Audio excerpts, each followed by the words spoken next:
Kita juga sudah berusaha untuk hubungi dari Humas Kepolisian Polrestabes Makassar, semoga bisa bergabung nanti. Saya ke Profesor Dr. Heri Tahir. Prof, ini melihat dari penjelasan korban tadi, Bung Andri Mamonto, terkait dengan pemukulannya oleh pihak kepolisian, terus juga sudah dijelaskan oleh Lembaga Bantuan Hukum dari Sulsel juga. Ini untuk kacamata Prof. Dr. Heri sendiri, ini melihat kepolisian mengambil tindakan seperti itu, tidak adanya komunikasi, langsung serta-merta menghajar seseorang yang belum pasti ini adalah oknum yang terlibat pada saat demo Omnibus Law kemarin. Nah, silakan Prof. Baik, makasih. Assalamualaikum warahmatullahi wabarakatuh. Waalaikumsalam. Jadi tentunya saya menyampaikan turut prihatin dan mensupport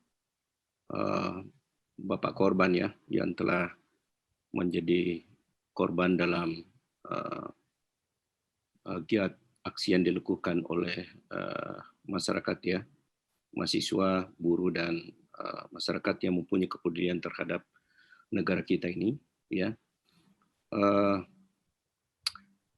Betul apa yang disampaikan tadi bahwa ini kan persoalan berulang-ulang yang kadang dilakukan oleh aparat kepolisian. Dan ini sesungguhnya tidak boleh dibiarkan, karena ini selalu menjadi presiden buruk. Apalagi kalau tidak ada tindakan jelas untuk melakukan tindakan kepada yang bersangkutan. Ya kemungkinan saja mereka berdalil bahwa dia melaksanakan ini karena ada hal yang selalu saya ingin kritik, ya selalu disampaikan oleh Kapolri, maaf ya. Selalu dikatakan bahwa ini kan Kapolri dalam era pandemi selalu menegakkan asas salus populi superum lex esto. Tetapi ini kan sebenarnya ini yang disampaikan ini kan merupakan suatu asas. Ingat bahwa asas itu bukan norma hukum. Ya. Asas itu bukan norma hukum. Artinya asas itu hanya merupakan pedoman bagaimana sejatinya norma-norma hukum itu ditegakkan. Ya. Bukan berarti bahwa dengan adanya asas seperti ini bahwa demi kepentingan kemanusiaan kepolisian dapat melaksanakan apa saja, itu tidak benar itu. Ya. Ya. Itu tidak benar itu. Itu kan sama halnya misalnya asas perbuatan bersalah, presumption of innocence, itu merupakan asas dan itu bukan merupakan suatu norma. Ya, tapi bagaimana hukum itu bisa ditegakkan yang tentunya mempunyai jiwa aspek perlindungan kepada hak asasi manusia dan sebagainya. Nah, jadi saya tentunya sangat prihatin dan memberi support kepada teman-teman bagaimana ini bisa dituntas dengan baik. Ya, yang kita khawatirkan jangan-jangan ini hanya berakhir kepada tindakan disiplin. Ya, jadi itu hanya tindakan disiplin yang berikan kepada misalnya pelaku, ya biasanya bersifat internal saja. Ya, ini tentunya kita tidak bisa biarkan seperti ini. Ya dari tahun ke tahun bahwa apalagi sekarang kan sudah ada semua yang bawa polisi itu polisi rakyat ya sebagai pengayom, tetapi ini jangan selalu menganggap bahwa demonstran itu misalnya sebagai seorang lawan. Kita tidak bisa. Bahwa mahasiswa terutama yang mahasiswa kalangan kampus, inilah yang kita harapkan sebagai tulang punggung bagaimana melakukan social control. Ingat bahwa memang ada semua yang mengatakan bahwa kekuasaan itu cenderung korup. Karena cenderung korup sehingga harus dikontrol. Tidak boleh tidak dikontrol. Terutama suara-suara dari kampus. Kalau kampus sudah mandul, kampus sudah impoten, maaf saja tidak kecenderungan penyalahgunaan kekuasaan itu akan semakin menjadi-jadi. Nah, saya kira ini yang perlu betul-betul kita harapkan, jangan sampai kampus dibungkam dengan cara melakukan intimidasi kepada anak-anak kita, terutama kepada kalangan mahasiswa. Ya, jadi maaf saja karena saya juga ini kan seorang dosen, tentunya merasa tersentuh juga kalau ada teman-teman sejawat yang menjadi korban ya. Itu pun misalnya kalau terlibat itu kan persoalan-persoalan jangan dikatakan terlibat, bukan berarti terlibat harus diperlakukan di luar batas-batas perikemanusiaan. Ya, betul. Harus diperlakukan lebih manusiawi. Ya, misalnya kalau memang dia bersalah dilakukan secara manusiawi dan proses secara hukum, bukan berarti harus diperlakukan betul-betul di luar batas-batas perikemanusiaan.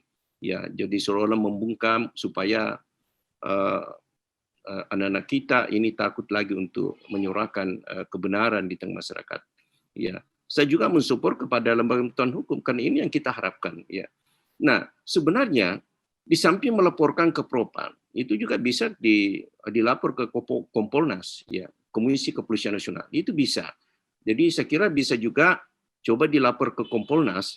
Ya, harapan bahwa Kompolnas bisa turun lapangan untuk melakukan investigasi terhadap hal-hal seperti ini. Karena inilah memang tugas dan fungsi daripada Kompolnas, ya. Kompolnas itu bagaimana dia betul-betul bisa melakukan controlling terhadap tindakan kepolisian yang cenderung bersifat malpraktek, ya. Cuma kita harapkan Kompolnas betul-betul sebagai suatu lembaga independen, jangan juga menjadi suatu alat kekuasaan, ya. Hanya ini yang kita harapkan sekarang. Di samping Kompolnas juga kan bisa menyurat ke Komnas HAM, ya, karena ini sangat pelanggaran hak asasi manusia yang di luar batas kemanusiaan. Ini kita harapkan bahwa jangan sampai dengan alasan itu tadi bahwa salus populi suprema lex esto sehingga dijadikan sebagai pembenaran atau justifikasi untuk melakukan tindakan apa saja. Ya, saya kira ini harus betul-betul tetap kita kontrol, ya, karena suara masyarakat tidak boleh selalu mengambil sikap semina watan apa yang dengarkan diam saja, tidak boleh, ya, karena kita akan masyarakat terutama mahasiswa juga akan menanggung dosa apabila ada sesuatu kesaliman yang dilakukan tanpa melakukan suatu reaksi, ya. Cuma memang itu kan memang di sisi lain juga kita harapkan bahwa anak-anak kita yang melakukan aksi itu jangan sampai destruktif dan sebagainya, ya. Jadi selama dilakukan secara damai dan itu kebebasan berekspresi itu dilindungi oleh undang-undang, ya. Masa negara kita ini sudah sekian puluh tahun merdeka, tetapi ya tindakan-tindakan primitif kadang-kadang masih dilakukan seperti itu. Ya, saya kira itu untuk sementara tanggapan saya. Terima kasih. Baik, terima kasih Prof. Ferry. Saya kembali ke Bung Abdul Aziz. Nih Bung, pada saat melaporkan korban ini ke kepolisian, respon pertama yang Anda terima dari pihak kepolisian itu seperti apa? Pertama sebenarnya kalau saya menyimak betul apa yang disampaikan oleh Prof tadi, sangat menjadi pencerahan bagi kita semua, ya. Itu. Nah, kalau untuk responnya sebenarnya cukup welcome, ya. Jadi tidak ada sedikit pun ya dalam tanda petik menguji susahkan dan sebagainya. Ya. Kenapa? Karena memang itulah tupoksi mereka, melayani, melindungi, mengayomi masyarakat. Nah, itu. Nah, olehnya itu kawan-kawan PBHI Sulsel mendampingi ke Tipidum, ke SPKT melaporkan tindak penganiayaan tersebut. Setelah itu, dari situ ada surat tanda terima bukti lapor, lalu ke PAM, ya, untuk etik dan disipliner. Menurut saya kalau untuk responnya bagus lah, ya. Nah, cukup merespon. Nah, itulah harapan kita sebenarnya, karena kalau ini tidak dilakukan, upaya-upaya yang upaya hukum yang on the tracking yang sesuai prosedur yang dilakukan oleh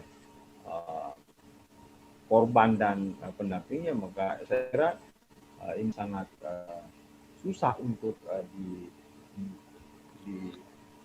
diketahui, ya, susah untuk karena lihat saja kita di Zoom ini bagaimana kondisi ini, bukan drama, dan memang seandainya Pak Adi Febrian lihat langsung, karena tadi kan start dari sini juga kami ke program lihat langsung bagaimana kondisi di sebelah kirinya di ujung itu rasa-rasanya saya miris melihatnya.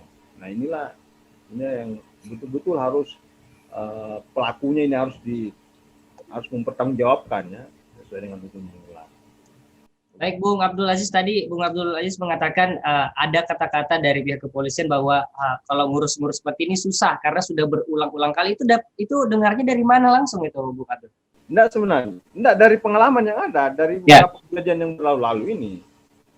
kejadian tahun lalu tanggal 24 September. Jadi memang sudah sering melaporkan hal yang seperti ini, tapi untuk penanganannya belum ada semacam pencerahan seperti itu. Ya, nah di satu sisi sebenarnya ini kan dalam misalkan dalam pendampingan kasus-kasus korban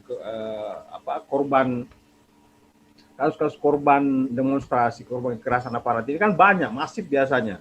Jadi itu ditangkapnya misalkan di hari-hari terakhir. Katakan yang seperti ini, 6, 7, 8, dia ditangkapnya di tanggal, karena itu puncaknya ya, titik kulminasi dari gerakan itu.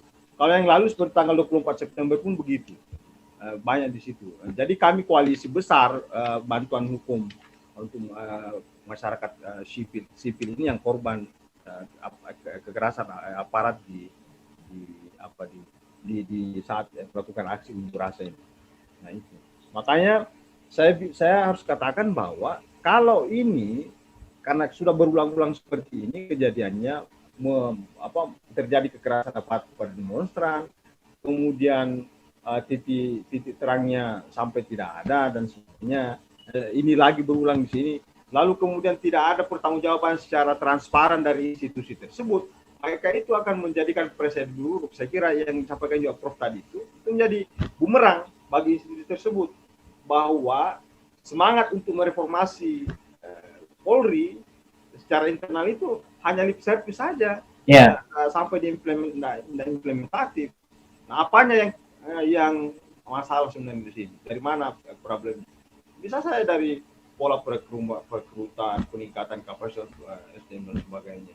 Itu juga menjadi catatan kalau menurut kami.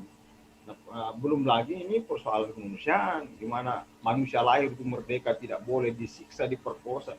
Nah, dari perspektif kami seperti itu. Ya, begitu.